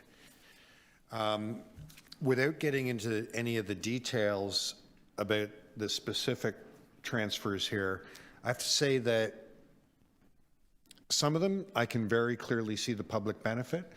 Some of them I can see that there's public benefit that's not directly city delivered, but some of them I might have an argument with the public benefit. Would it be beneficial for CreateTO and your division to work together to give council some additional advice on what our goals are with land we own? That we're not just selling them for cash, but we're trying to do a bunch of other things. So through the chair, and I'm sure CreateTO or CREM want to speak to this, Pat or Vic, but Councillor Perks, as we brought that report 5 years ago to council, it definitely stipulated the need to make sure that why we were going down that path was for city building purposes, which was really for the public use, right? So you know that. Now, could we come back with more criteria and be clear about it? As per our discussion earlier, I'm sure we can, and I talked to Vic and Pat about that. But the one thing that's really important is if we did surplus a property if we did that, right, it has to go through council anyway. But we can definitely come back with the framework and the criteria if you would like. So I'm not going to get argumentative about the other stuff. If you would like to investigate a framework and some criteria, what kind of timeline between you, CREM, and CreateTO would make sense? I'll let the gentleman reply to that, but I think it's pretty simple, but I'll let them reply. Through you, Mr. Chair, to Councillor Perks, in Q2 of this year would provide us sufficient time to come back with that framework. Okay. That's good for you, Vic? Yeah? Yeah, that's fine. So I'll be moving a motion to that effect, and the fact that something comes to council doesn't mean you haven't already got 9/10 of the way to selling the property. All right. Thank you, Councillor Perks. Any other questions for staff? Sure. Yep. Vice Chair Holliday? And I'll look to you, Chair, if I stray into a place that belongs in camera, but I don't think so. This particular transaction is part of an overall strategy, is it not? So through the chair, and I'm sure Vic will reply to, it is part of the overall ModernTO strategy. It's overall the portfolio strategy of unlocking assets for ModernTO. So yes, it is. Vic, would you like to augment it? Yeah, that is the case through you, Chair. Councillor, we delivered a report through our board to council outlining the strategy for the declared surplus properties from the ModernTO program, and this is one of those. So this is part of the overall strategy that is, those principles have already been adopted by council. Sorry, Chair, if I could augment again. One of the things that we did do was part of the office strategy was to unlock 33% of our office, and this is part of it, which is really critical as part of the city building requirements. Right, and so by city building requirements, we get resources out of these transactions that go towards city building. So maybe the point I just wanted to make sure that I understood, is it fair to say, we choose carefully when we surplus an asset, and there's often larger strategies that fit together into a puzzle. And in this case, this is an office building, and we are doing some very meaningful things with our office portfolio. Through the chair, absolutely.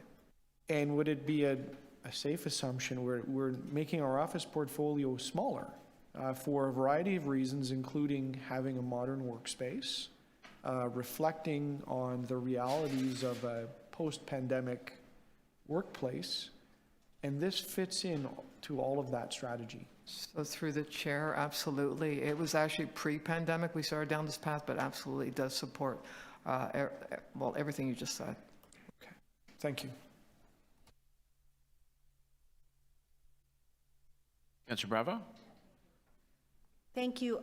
For a newbie, I just would like to know what the working definition of city building is, and if that includes anything around social purpose of land. Like, how broad is the definition of city building? What does it contemplate?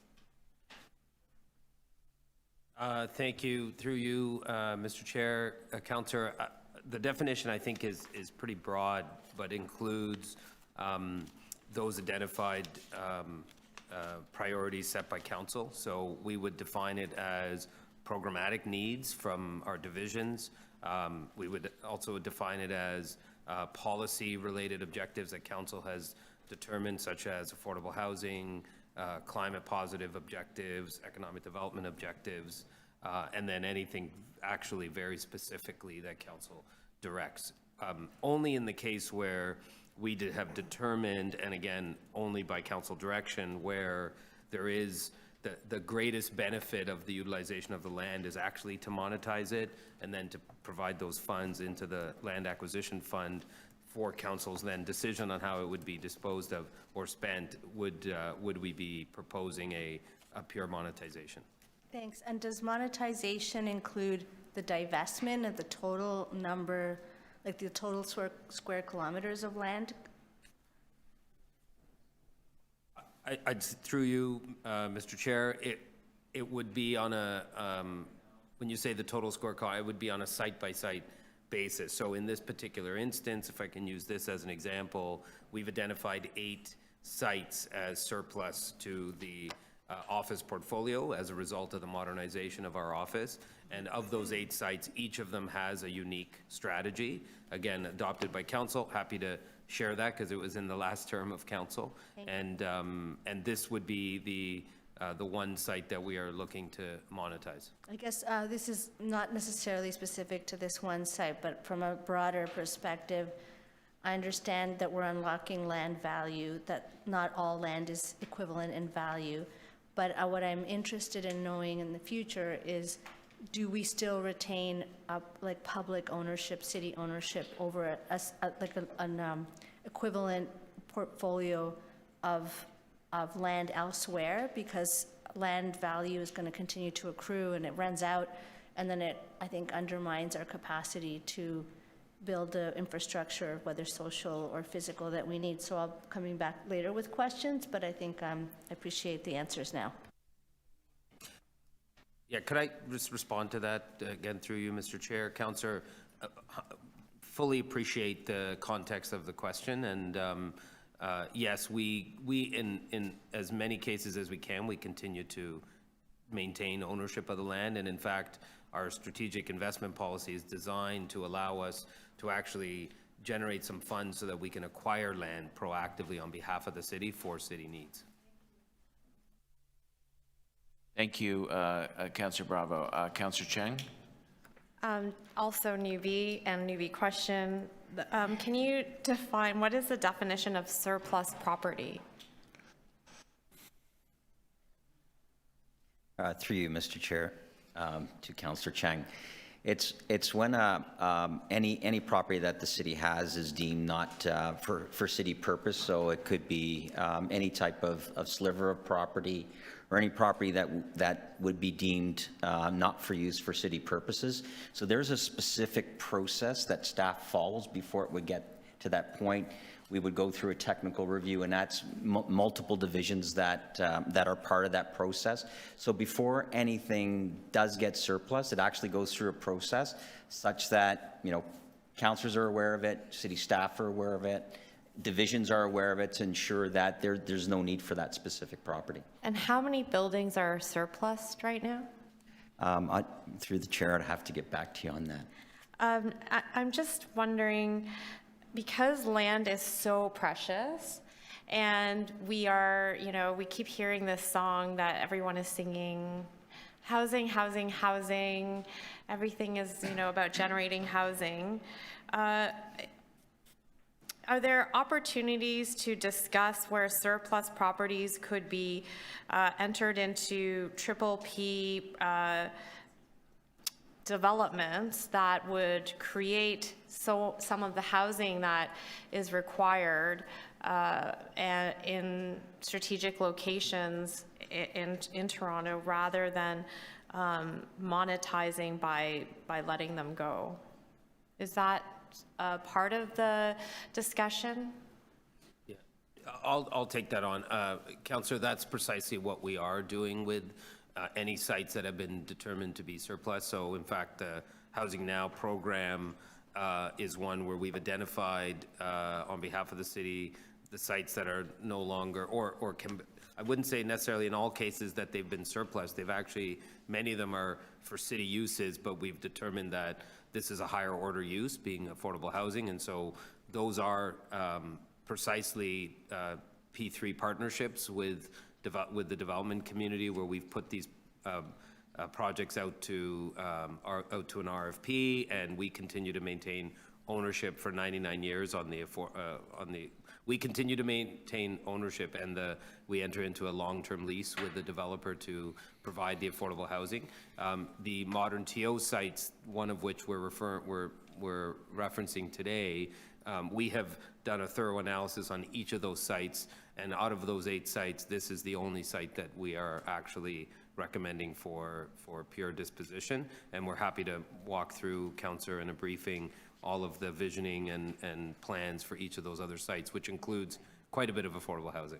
And when we're creating affordable housing, is it in a mixed development environment, or do we then only create a whole building of affordable housing? No, through you, Mr. Chair, thank you for the question. The Housing Now principles are to deliver a minimum of 1/3 affordable housing at an 80% average market rent with 99 years of affordability. If we can, we try to get that up to 50%. We work very closely with the Housing Secretariat on what's the right mix in the given area, but it's a minimum of 1/3, and it is scattered units in a mixed use or a mixed income building. And last question, could monetization of some of these assets be achieved through just renting them out and keeping the ownership for a period of time? We explore that as well. In some cases, there is market rental, because we have a demand just for purpose-built market rental supply as well. We try to make the best business case. We develop business cases for all of our sites. We get that approved through our board and then on to council. There's less of a value to the private sector, to the development community, for rental than there is for outright sale. I think when you get into 99 years, you buy, it's almost the same, but we explore all of those options. I guess what I mean is, let's sit on this property, rent it out. Oh, sorry. Just wrap it up. Rent it out, so at least we're getting some income while we sit on this property, knowing that it's going to increase in value and be potentially useful for us in the future. Yeah, we do that. I mean, we do take advantage of opportunities to try to generate income from our land. Of course, development and construction costs are expensive, so once we make the decision to develop, we want to make sure that the business case is sound, and if that's if we can do a pure rental opportunity, we will. If it requires some condo, some rental, we'll try to put the best business case forward. And until we have a development plan, if the site is underutilized, then we'll certainly try to generate what I would call holding income from the site. Thank you. Any other questions? I just have a couple of quick ones. Were we obligated under Regulation 444 to circulate this before disposing of it? Through the chair, to you, Councillor, that's part and parcel to the process, right? So when I talked about the surplusing of it and moving it to, as noted in the report, that's part and parcel to the process. Okay. And when we dispose of a property or we sell it, there's not only the one-time, I guess, value of the property, the big infusion of cash if it's a valuable property, but wouldn't we also be saving long-term operating costs of that building, and of course, saving the state of good repair to maintain the building? Through you, Mr. Chair, to you, Councillor. So with respect to any particular project we dispose or sell of, in all cases, there is definitely an operating savings, in this case, a run rate savings with respect to this particular building, as well as the cost avoidance, on the state of good repair. So once the transaction is executed, there's operating savings to our operating budget, as well as a removal of that state of good repair from our overall plan. For instance, Old City Hall is going to be reverted back to us, yet it's not in the greatest of shapes. It could cost us $200 million to get it back into shape. Is that, that's just taking a ballpark figure. Through you, Mr. Chair, to you, Councillor. Currently, we're working with TPAP on looking at different options and feasibility studies on what we can do with Old City Hall. We currently have $16 million in our approved plan. We are looking at some options with respect to what we can do with that, and we'll reevaluate what the overall state of good repair is for Old City Hall, depending on what type of uses that TPAP and CREM will work on and bring forward. Great, thank you very much. We look forward to that. Okay, speakers. Councillor Cheng. So we are increasing our density, and that is the direction that we're going in. We're going to keep adding more high-rises, and I just wanted to say that I am always reluctant to let go of land and property and potential, because later on, when everything has been, more developed, we'll always be scrambling for places, especially for community services, community gathering spaces. And so I just wanted to say that I hope that we would hold on to things more than we let them go. Thank you. Thank you, Councillor Cheng. Councillor Perks, you have a motion? I do. Okay, let's put it on the screen.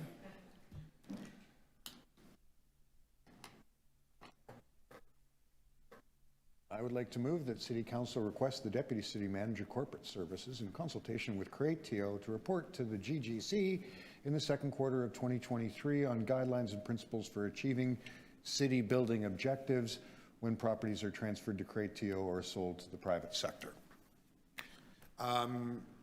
Nobody makes land, right?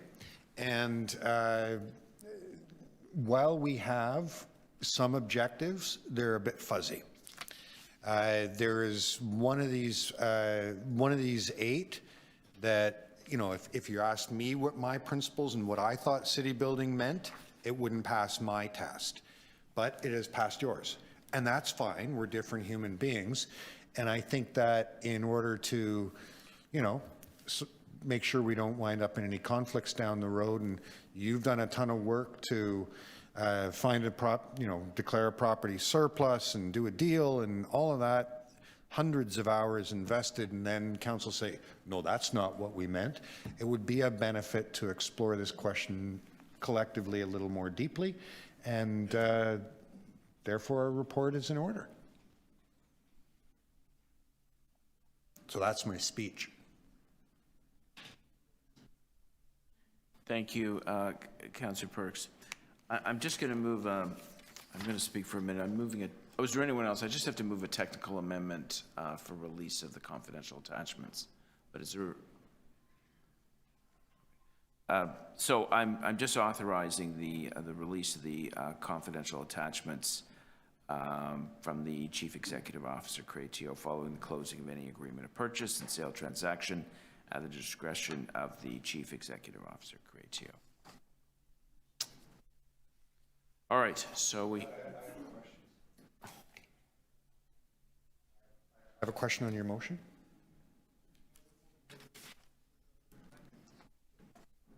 Oh, yes. Okay, so one thing at a time. So it is approaching 1 o'clock. We did say we'd revisit.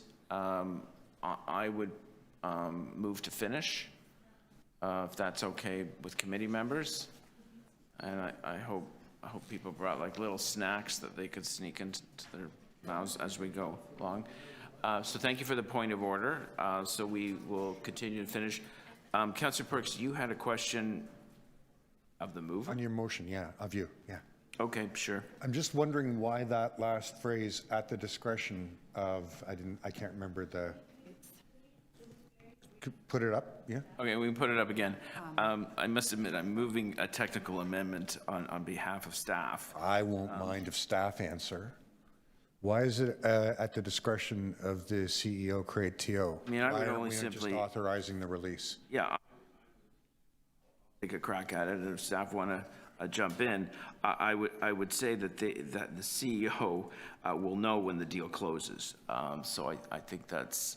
Oh, well, maybe there's a grammar disagreement then. Can I have it back again? Because it...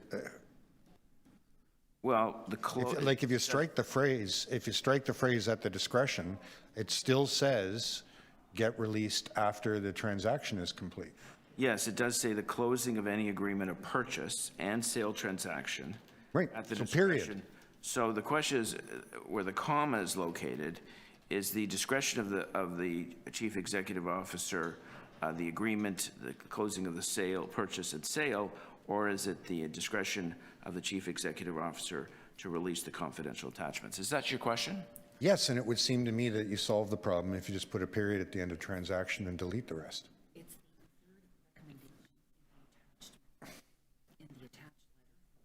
I just don't want to be in a situation where 6 months from now, somebody reads this and says, well, sure, the transaction is closed, but I, as the Chief Executive Officer of TPAP, who's a wonderful guy, just don't feel like releasing it.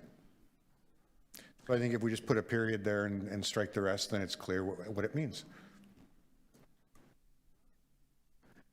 Or is there some other issue I'm not aware of?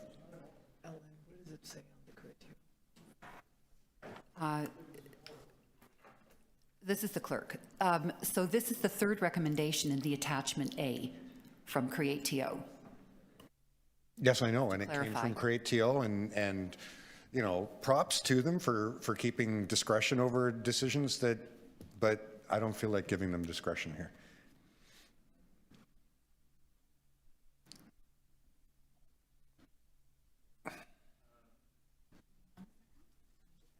Okay, just give us a minute because it's a legal issue.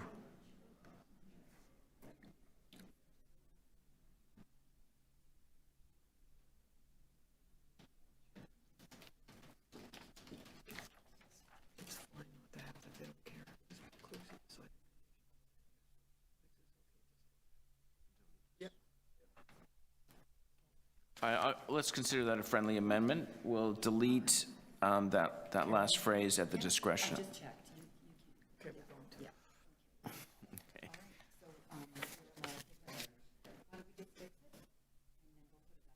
Okay, so we're going to just delete those final words.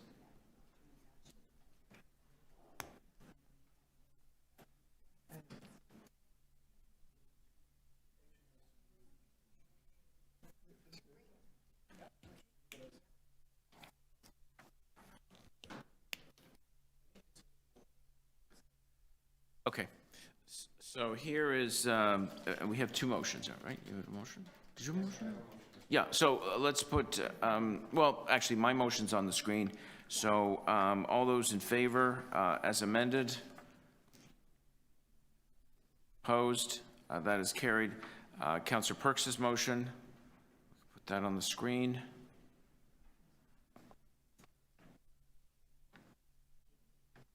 City building objectives. All those in favor? Opposed? That is carried. The item is amended. All in favor? Opposed? That is carried.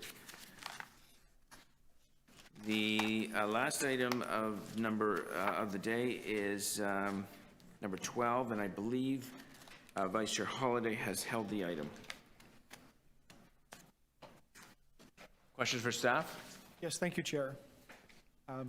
The City of Toronto's website, under its economic indicators, lists the average income in Toronto at $47,617. Could staff tell me how many of the categories in the appended tables to the report are above that level? Through the chair to you, Councillor, I'll ask Ali Sheikh, the manager of the Fair Wage Office, to respond. Thank you. Through the chair, of the 233 jobs listed, 225 are above the average wage that you provided. The ones that are below the average wage, are they substantially below or are they close? They range between substantially close to nearing minimum wage. Okay. Which isn't very far, by the way. And so most of them are above that, and would it be fair to say that some of them are double and triple that? Yes, that would be fair. And would some of them be over $100,000 a year if they were salaried? They're hourly, but We'd be getting close. I don't think they're over 100,000. fair enough. And my last question is, just tracing back the history of the fair wage policy, is this a policy of council? Sorry, I couldn't hear that. Just tracing back the history of the fair wage policy, is it a policy of council? Yes, it's a bylaw from 1893. But its origins were brought from council, is that correct? That is my understanding. Okay, is there anything that requires us to continue the policy? No. Thank you, that's all my questions. Thank you, Mr. Vice Chair. Any other questions for staff? Councillor Perks? Thanks. So what the schedule you have in attachment A is for the period 2020 to 23, and the plan is to bring a future report this year for 24 to whatever 26, I suppose. Is that correct? Through the chair, yes, that's correct. And as you devise that schedule, is there an opportunity for members of the public, members of council who have thoughts on what should be included in the fair wage policy to give advice to?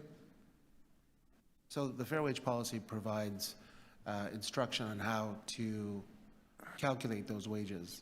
Not just the wages, but you've got, say, classifications here. And let's suppose some member of the public had an opinion on whether or not street outreach workers should fall under this policy, and how would they share that with you? I mean, they could reach out through the chair, they could reach out to the Fair Wage Office and provide us that feedback. We'd be open to take a look at it. And I think that there is merit to having the work mature. Okay. Now, you and I understand what the fair wage policy is, but having knocked on doors a lot recently, I would say it's not common public knowledge. Is there something that your office could prepare so that members of councils could share it with their constituents to let them know that this review is happening? Through the chair, most certainly we can provide you with, would you prefer written? Yeah, just pamphlets. Something that I could share. Yeah. Yeah, thank you. Those are all my questions. No problem. Thank you, Councillor Perks. Any other questions for staff? Speakers? Briefly. Councillor Holliday. Briefly, Mr. Chair, I will ask for a recorded vote, and I would just offer the following comment, and to pick up what Councillor Perks said, I believe the policy is not widely spoken about or well understood. But my understanding of it, and according to the financial impact, is that the adoption of this report may result in future financial impacts due to increased costs of wages and benefits associated with new city procurements, on and on. And I would just say on a balance of probability, it will likely cost a fair amount of money. My point is this, we are contemplating a 7% increase to the taxes paid to people in the city. And we have before us an optional choice. And as I established in the questions, we are speaking about wages that are above the average in Toronto. And so I think there's an expectation of the public to choose carefully on these type of decisions. And my decision is not to move the indices forward. So I would like to vote that way. Thank you, Councillor Holyday. I think I saw Councillor Perks' hand and then followed by Councillor Bravo. Thank you. As the saying goes, I didn't intend to speak, but when I heard what Councillor Holyday had to say, I felt compelled. Sure, some of these wages are above the average wage in the City of Toronto. And if you ask the Affordable Housing Office, somebody making the average wage in the City of Toronto cannot afford to buy a home. Right? So these are wages we're talking about for people who do the living and dying and building in this town, and they can't afford to buy a home. And if we are able to guarantee that the City of Toronto, as a purchaser, does not condone exploitive labor practices for people who can't afford to buy a home in the City of Toronto, then we are saving money on the other end. We just agreed to changes in the use of property, one of which will no longer be in public ownership, so that we can provide housing to people in the very economic category that Councillor Holyday is so fussed about. We are spending money, public money, in order to provide housing to people that Councillor Holyday feels it is going to cost us more money to pay decent wages to. You can solve the problem by providing an endless array of public services, their housing, their health, their transit, or you can make sure people are in a decent wage and have some freedom to make choices. Now, the way I just described it is the way I would have expected Councillor Holyday to prefer we go, but if he prefers that we let, low wages be the norm in the City of Toronto, then I'm quite happy to provide housing and transportation out of the public person's stead. It'll be interesting to see how all that goes. Thank you, Councillor Perks. Councillor Bravo. I, too, was not intending to speak, but I think that one of the most important outcomes of a city government or any government is to provide decent work. And that's well remunerated. We're not talking about lavish salaries here. We're talking about valuing the people that do work here for the city and for its residents. And in fact, that the average wage is not enough to live a good life. There's calculations that to live well in Toronto, you need at least $100,000 of an individual wage. It's also about attracting and retaining staff. We're constantly hearing about how we're losing people, because when people who are qualified cannot afford to live and make a life in the City of Toronto, they will go elsewhere. And finally, I just think we made a lot of strategies in the city talking about poverty, talking about all kinds of lifting up the floor for all categories of people, and a decent income and raise is really crucial. And in fact, when we raise wages here, it puts pressure in the private sector to do the same. It puts pressure in other places to do the same. And there's such a massive hidden cost in having to come in as government to supplement in other ways the low wages that are prevalent in our society. As Councillor Perks was saying, we're going to spend the money regardless, but we're going to spend it in ways that are potentially more expensive to us. So this is a really prudent investment, and it's a real, the fair wage policy at the City of Toronto is a a demonstration of leadership and commitment to people in the city living a better life, and I think it should be expanded to other areas and not necessarily limited. Thank you, Mr. Chair. Thank you, Councillor Bravo. There's not a motion. No one's moved a motion. But you could speak if you like. I'd be happy to move that we vary the proceedings to allow Councillor Cheng to ask questions. Well, can you imagine if we started down that path where we ask speakers with no motion questions? All right, Councillor. Committees are supposed to be informal. Okay. It actually says in the procedures bylaw that we're deliberative and that we can relax the requirements of the procedures bylaw in order to arrive at the best advice to council. Well, Councillor Cheng. I will try not to, yeah. If you want to ask, I would suggest you ask rhetorical questions in your remarks. I actually struggle because I have worked in roles that generally have not paid fair wages in charity, not-for-profit. And why do we do that? Because we're so passionate about the work that we do. And I struggle because I wonder, you know, if we raise the bar, does it make it impossible to do that work? If I was paid a fair wage to do what I've done, that work maybe couldn't have been afforded and wouldn't have happened. So there's always a very difficult tension of, and I think, you know, I hear Councillor Bravo's statement that, you know, in a way the role of the city is to set a bar, but sometimes that bar could then reduce what could be done. And so what I'd like to see in the future in something like this would be actually a number. What is this cost?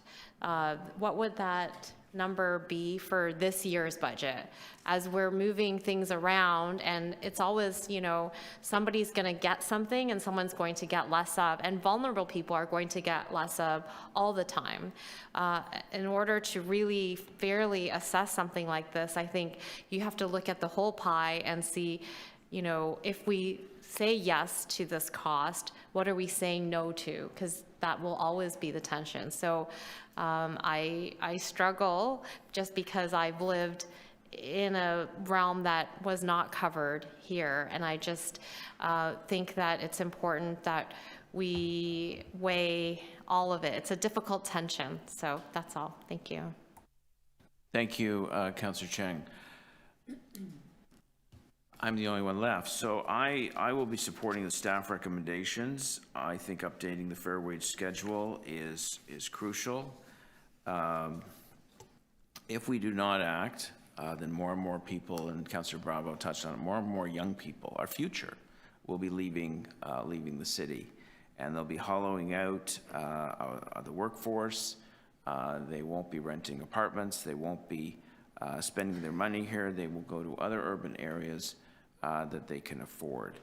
You know, when you look at the list of classifications in this report, industrial, commercial, institutional, heavy construction work, road building, sewer, water main construction, utility work, I mean, I'm sure we've all passed construction sites in the middle of the winter or in the middle of July when a heat wave is on. And that is very tough work. And those workers are risking their lives because construction is risky work, but also they're the ones who are keeping our water flowing, our roads safe, making sure our hydro is, although hydro is somewhat separate, our utility work, making sure all of those vital services that keep a city running are actually in a good state of repair and emergency, and have teams of emergency response. You can try and nickel and dime a workforce, but they will leave. And you know, 3 of my 4 kids are no longer living in this city, and there's a number of reasons there, but one of them is the cost of this city. So if we do have a future here where we have young people starting families, starting businesses, going to university, renting, buying places, and creating the economy that we're used to, we have to set that kind of example and make sure that we're a city of high purpose. So I will be supporting, and Councillor Holliday has asked for a recorded vote. So unless there are any other comments, I'll move the staff recommendations, and we can do a recorded vote.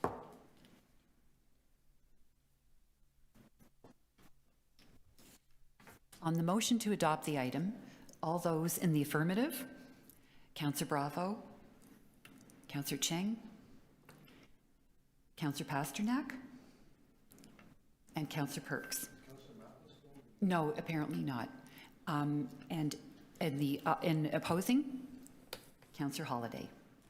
Thank you. The item carries. Great, thank you very much. I think that concludes our business for today. I'd like to thank participating councillors. Thank you very much. Councillor Perks and other members of committee. I'd like to thank our wonderful city staff for their support and knowledge during the committee, and I think this term is off to a great start, and I think this committee can do great things. And once again, to Michael Andrandia, all the best. He's not here, but all the best, and thank you very much for your contribution to the city. Have a great weekend and enjoy the rest of the afternoon.